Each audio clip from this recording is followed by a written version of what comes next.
හැබැයි ළමයි අහන ප්‍රශ්න වලට ඔබ සහකම්පනයෙන් යුක්ත උත්තර දුන්නොත් ළමයි සංකීර්ණ පරිමත හරහා ඔවුන්ගේ බ්‍රේන් එකේ කැපැසිටි එක වැඩි කරගන්න. උදාහරණයක් විදිහට ඇයි මල් අතු අග පිපෙන්නේ කියලා අහුවොත් ඒකට ඔබ මොකක් හරි උත්තරයක් දෙන්න ඕනේ. ඇයි සමහර මල් වල නටුවේ කටු තියෙන්නේ කියලා අහුවොත්. ඇයි මග මූණ රැට විතරක් පියාඹන්නේ කියලා අහුවොත්. ඔබ ගාව ඒකට දරුවට ගැටලුව විසඳගන්න වෙන උත්තරයක් දෙන්න ඕනේ. දරුවෝ අහන එක ප්‍රශ්නයකට ඔබ මග අරින්න ඕනේ. නොලේ දැනගන්න. හැබැයි අනිවාර්යයෙන්ම අයංගලේ නේතු ගන්නන්න ඕනේ. ළමයාට බුද්ධිය හොඳට තියෙනවනම් කවදා හරි දවසක චිත්‍රයක් අදින විදිහටම අයන්නත් ලියයි. අයන්න ලියන්නේ කියලා තොපු වලින් ඕනේ නැහැ. ඒක නෙවෙයි වෙන්න ඕනේ. ඊට පස්සේ love and affection. ආදරය සහ affection කියන්නේ අවධානයක් කරනවා. ආදරය සහ අවධානය. අනුක සංකීර්ණ පරිපත හැදෙන එක ක්‍රමයක්. ආදරය සහ අවධානය. මගේ ඊළඟට දැන් ලොකු පුතා 24 25යි දෙවෙනියා 22යි තුන්වෙනියා 19යි. මම තාම දරුවෝ හත් කරගන්නවා. ආදරෙන් පුරුදු කරනවා. ඔයාලට කොහොමද කියලා අහනවා. කොදින්ද කියලා අහනවා. මම ෆෝන් කෝල් එකක් ගත්තොත් බුදු සරණයි ගොඩක් ආදරේ බුද්ධි කියලා කියනවා. මම උදාහරණ ටික කිව්වේ love and affection කියන්නේ ඒක. කොල්ලෝ පිළ කරන එක හරි වයි මහත්ය කරන එක හරි මහත්ය නෝරයි කරන එක හරි නෙමෙයි. ඔබේ දරුවව දවසකට පැයක් දෙකක්වත් ඉබින් නැත්තම් ළඟට ගන්න නැත්තම් ඔයාට කොහොමද කියලා අහන්නේ නැත්තම් බඩගිනිද කියලා අහන්නේ නැත්තම් කවුද ඒක අහන්නේ? ඔබ ටීවී එකේ ටෙලිග්‍රෑම් එකේ ගමන් ගිහලා බෙදාගෙන කාපන් කියනවනේ. දරුවට දැනෙනවද ආදරේ සහ ෆ්‍රික්ෂන්? ඔබ ස්මාර්ට් ෆෝන් එකට වෙලා ඉන්නවනම් දැනෙනවද? යාළුවෙක් එක්ක කතා කරගෙන ඉන්නකොට දරුවෙක් එක්ක කතා කරොත් මම කතාවක් ගන්නන්නට ගිහලා මොකක් හරි කරගන්න කිව්වොත් දරුවට දැනෙනවද ආදරේ ෆ්‍රික්ෂන් එක? ඔබට යාළුවට වැඩි දරුවා වටනවා වෙන්න ඕනේ. දරුවා විනාශ වුණොත් එහෙම ඔබට වෙන්නේ මරෙන්න මොහොතක් තියලා හරි දුක් වෙන්න. ඒ හින්දා බ්‍රේන් එක ඩෙවලොප් වෙන්න මේ අවුරුදු 7ක් වෙනකන් ළමයින්ට ඔබේ ආදරේ කරුණාව හරි වැදගත්. help to solve problems. ඒක තමයි මම කිව්වේ. දරුවෝ කියනවා මොකක් හරි මොනවා හරි ගැටලුවක් කියනවා. ඔව් අතිශය ප්‍රවෘත්තියක දෙයක් වෙන්න පුළුවන්.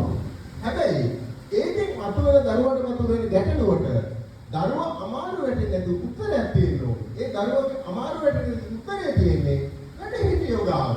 එහෙම ඒ වැඩිහිටියෝ ගාව මේ උත්තරේ තියෙන්නේ කොහොමද?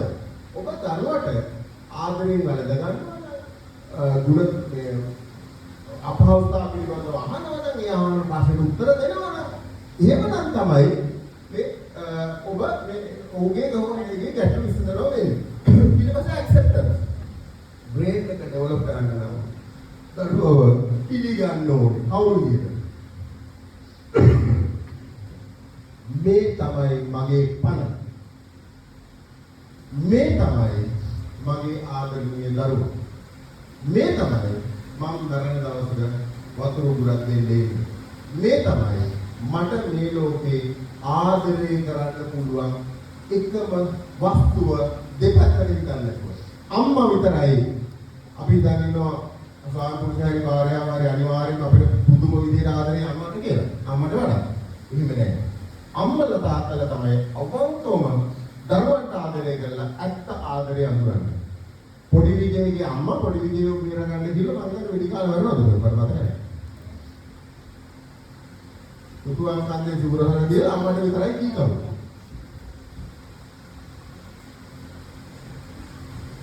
ඕනෙම පවුලක දඩබ්බර කොල්ලෙක් හරි දෙල්ලෙක් හරි කාලෙක කීකව. අම්මට විතරයි. අම්මා කිව්වොත් අහනවා. උදේ ළමයි හැබැයි ආදරේ තියෙන්නේ. වැඩේ තියෙන්නේ අපේ අම්මලා කොච්චර ආදරේ වුණා. දරුවෝ දන්නවද එච්චර ආදරේ කියලා ඔබ? ඔබ එච්චර ආදරේ කියලා දරුවෝ දන්නේ ඇයි? දරුවන්ට ඔබ ආදරය ප්‍රකාශ කරන්නේ නෑ. දැනෙන්නේ නෑ. නිදාගන්න ඉස්සෙල්ලා ඔළුව ඉඹල නිදාගන්න පුතේ දුවන් කරන්නයි කියන්නේ පුරුදු වෙන්න. දන්නේ නැත්නම් ඕක තමයි ට්‍රේනින් කියන්නේ. දරුවා දැක්කම ඔබේ හිතේ වෙන මොනවාක් කියනද පුදු සතුටක් තියෙනවා. උදාහරණයක් කියන්න. මගේ පොඩි පුතා ටිකක් තරබරයි. එක දවසක් ක්ලාස් එකේ නොරුස්සලා ටීචර්ත් එක්ක පොඩි වලියක් දාගෙන මනුස්සයෙක් එළියට බහැලා. නමේ වසරේ. තාය වසරේ. ඊට මට කෝල් කරලා කිව්වා ඉවත් එළියට ගියා ડોක්ටර් පොඩ්ඩක් බලන්න කියලා. මේ වෙන ප්‍රයිවට් ක්ලාස් එකක තියා ඩිග්‍රියක් කරා ටිපත් කියලා. මම කතා කරන්නේ ඉතින් මට යාට ෆෝන් දීලා නැහැ. සිකියුරිටි කෙනෙක්ව. පුතා අරකට ගියා ડોක්ටර් කියලා කිව්වා. දැන් මම දිනෝ රත් වෙලා හොයනවා. මෙයා ක්ලාස් එකේ එපා හිට කොහොමද ගෙදරින් ඇවිල්ලා තියෙන උදේ මේ පොළු පිටේ වැටිලා. කවදාවත් එයා එහෙම ඉන්න දන්නේ නැහැ. රවුමක් ගහලා යාළුවෙකුත් හම්බෙලා ඒත් රවුමක් ගහලා යන්නේ නැති හින්දා ආයෙ ඇවිල්ලා දාඩිය ගාලා බොහොම තරහ ගිහලා ක්ලාස් එකට ගාව ඉන්නවා. සිකියුරිටි කෙනා මට කතා කරනවා සර් පුතා වගේ. කොහොමද මාත් ඔය පැත්තේ රවුම් ගහගෙන හිටියේ. මම දුබලෙක් මම වාහනේ රැක් මට එතන ගියා. වෙන තාත්තා කෙනෙක් නම් මොකද කරන්නේ?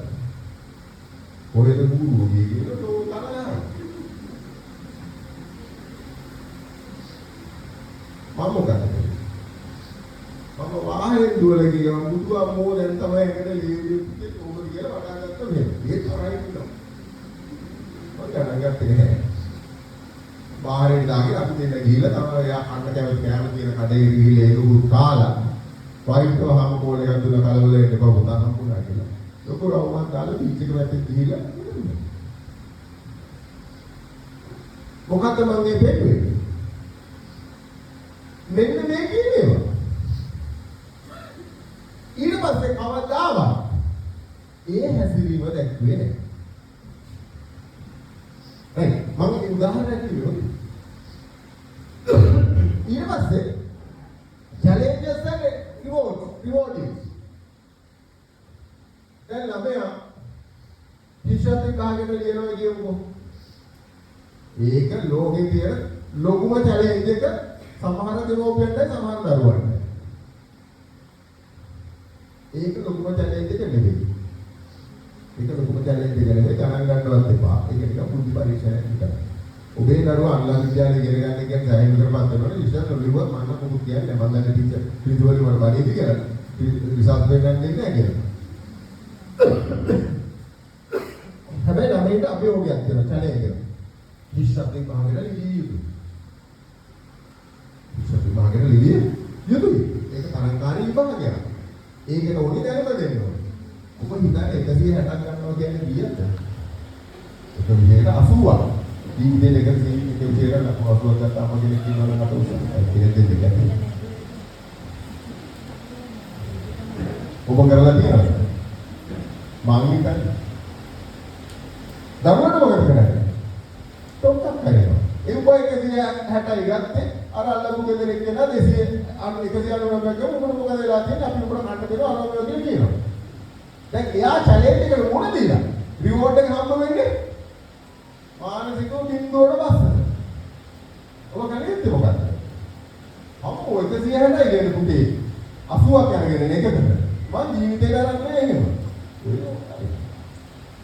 අන්න එහෙමයි. චැලෙන්ජ් වලට මුණ දෙන ළමයිට රිවෝඩ්ස් කරන්නේ. හැම වෙලේම අගේ කරන්න ඕනේ. ඒ නැත්තම් ඔබ ශිෂ්‍යත්වයේ බලය පාසලම ස්මාර්ට්ෆෝන් එක ගන්න දෙනවා කියන එක නෙවෙයි. ඒක තවත් චැලෙන්ජ් එකක් වෙනවා නිසා හොදක් වෙන්නේ. ඒක මතක තියාගන්න.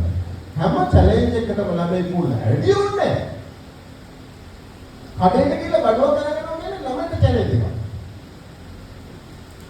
පරිස්සමට ආවද ඔයා ගත්තද ඔයා හොඳ එක තෝරගෙන දිනුගොම නරක ලුණු ගෙනාව කියන්නේ එපා. හැම වෙලේම ළමයිව අගේ කරන්න, තුරුළු කරන්න, ආදරේ දක්වන්න. එතකොට තමයි ළමයිගේ බ්‍රේන් එකේ කැපැසිටි එක වැඩි වෙන්නේ. දැන් ඔබ දැන් මම කතා කරන විශ්වාස විභාගයට ආයෙත් මහන්සි වෙලාදී කොහෙන්ද මේ දැනුම මොලේට යන්නේ? මේ දැනුම මොලේට යන්න ඉන්ද්‍රිය පහයි තියෙන වෙන මොකවත් නැහැ. පුරිලයක් දාලා පොවන්න බෑ කියලා කියනවා වගේ ඒ මෑගි දෙනෙක් කුලියක් කියලා වන්නද කියලා අහනවා මම උත්තර දෙනවා. මේ මොකවද නෑ? මොළයට දැනුම යන්නේ මේ ඉන්ද්‍රිය පහෙන් විතරයි. අර කොම්ප්ලෙක්ස් පරිපත හැදුවේ බිලියන 100 බිලියනයක් හදලා 15000 ගුණයක් කොම්ප්ලෙක්ස් පරිපත හදන්න ඔය පහ විතරයි වැදගත්. ඔය පහ හැරෙන්න වෙන ක්‍රමයක් ඇත්තම නෑ. අනුර කුමාර සානාගේ ජනාධිපතිතුමාට ඔය පහ තියෙන්නේ ජනාධිපතිකම් කරන්න. මේ මහින්ද රාජපක්ෂ ඉවර කරන්නත් ඕවා තිබුණේ. මට දොස්තර වෙන්නත් ඕවා තිබුණේ. ටීචර් වෙන්නත් ඕවා තිබුණේ. මේ පහ හැරෙන්න වෙන මැජික් එකක් නැහැ. රයිට්. ඊළඟට. රයිට්. මේ පහින් යන සංනිවේදන මොළයට ගිහිල්ලා මොළයේ ඒ සංනිවේදනයට අදාළ කටයුතු කරන්න මොළයේ පරිපත හදා ගන්න. ඕක හරියට මෙහෙමයි. ඉස්සරම ආපු කම්පියුටර් වල තිබුණේ සරල පරිපත. ඉස්සරලා ආවේ. මම මේ පැය දෙක තුන කතා කරනවා මම ඉක්මනට යන්න හදන්නේ. ඉස්සර තිබුණ කම්පියුටර් වල තිබුණ එක පරිපත, එක සිස්ටම් එකක් තිබුණේ. Word එක ඕපන් කරගත්තොත් Excel එකේ වැඩ කරන්න බෑ. මොකද වෙලා තියෙන්නේ? එක වැඩයි එකපාර කරන්න පුළුවන්. පරිපත සංකීර්ණ නැහැ. ටික ටික කම්පියුටරේ දියුණු වුණාම වීඩියෝ කෝල් එකක් ගන්න ගමන්, ටයිප්‍රයිටර් එක ගහන ගමන් ඊමේල් එකක් බලන්න පුළුවන්. සංකීර්ණ ක්‍රියා තුනක් කරන්න පුළුවන්. අන්න සංකීර්ණ පරිපත. මේ පැත්තෙන් එක වැඩක් කරනවා, මේ පැත්තෙන් එක වැඩක් කරනවා, මේ පැත්තෙන් එක වැඩක් කරනවා. කම්පියුටරේ එකපාර වැඩ තුනක් කරන්න පුළුවන්. සංකීර්ණ පරිපත වල හැටි එහෙමයි. අවශ්‍යතාවය එහෙමයි. එතකොට එහෙම කරන්නේ මෙන්න මේ කාරණාවත් එක්ක. ඒ හින්දා තමයි මගේ සීයා මට උගන්වන්න තියෙන්නේ පුතේ උඹ අර මොකද මේ පාඩම් කරනකොට ඇහෙන් බලලා කනට ඇහෙන්න කියලා පොතේ ඉඳලා පාඩම් කරපන් කියලා. මට තුනේ පන්තියේ යනකොට තුන් සූත්‍රේ පුළුවන්. නැත්නම් තුන් සූත්‍රේ මතක නැහැ. සීයාත් එක තුන් සූත්‍රේ කියලා. ඒක මම හිතන්නේ අකුරු පුළුවන් කියලා. ගොඩාක් සුභාෂිතේ ලෝවැඩ සතරයි කවි පාඩම්. සිය නිකන් කරනවා කියනවා. මාත් කියනවා වාඩි. කියලා නැහැ කියනවා. මම ආකිද මොකදම ඩවුන් වෙලා හිටියේ. දැන් මේ වෙලෙ මෙතන තියෙනවා. මේ කැස්සල් ලොකුවට දිනලා අමාරුයි ඒක වැඩ කරන්න සිද්ධ වුණා. හැබැයි මට මේක හරි වැදගත්. මොකද ඔබ හිතන්න එපා. ඔබේ දරුවන් තරක් හදලා එළියට දාපුවම දිනුම් කියලා. එහෙම නෑ. ඔබ අලුත් වාහනයක් ගන්න පාරට දානකොට ඔබ කොච්චර පරිස්සමට ගියද? අනිත් මිනිස්සු ඩිසිප්ලින් නැතුව පාරේ ගියොත් ඔබේ වාහනේ මොකද වෙන්නේ? තැලිලා පොඩි වෙලා විනාශ වෙලා යනවා. ළමයින්ට අත්දැකීම තමයි. ඔබ ඔබේ දරුවන්ට හදන්න එපා. ඔබේ දරුවන්ට ආරක්ෂිත සමාජයකට හදන්න. ඒක කියනකොට මට එකේ කතන්දර මතක් වෙනවා වර්තමානයේ සිදුවෙන. ඩිසිප්ලින් හදන්න ඕනේ. පාසලයි පන්සලයි. ඊගාමින් වෙලා ඩිසිප්ලින් හදන්න බෑ. සංස්කෘතික විනාශය. අපි නෝනේ නැද රටේ අපේ දරුවන්ගේ අනාගතය. ඒක දේශපාලන කතාව වගේ මම කියන්නේ. ඒ නිසා හැම වෙලේම තමන්ගේ දරුවන්ට ආරක්ෂිත පරිසරයක් හදන්න. ඒ හින්දා තමයි මම මෙතනට ආවේ.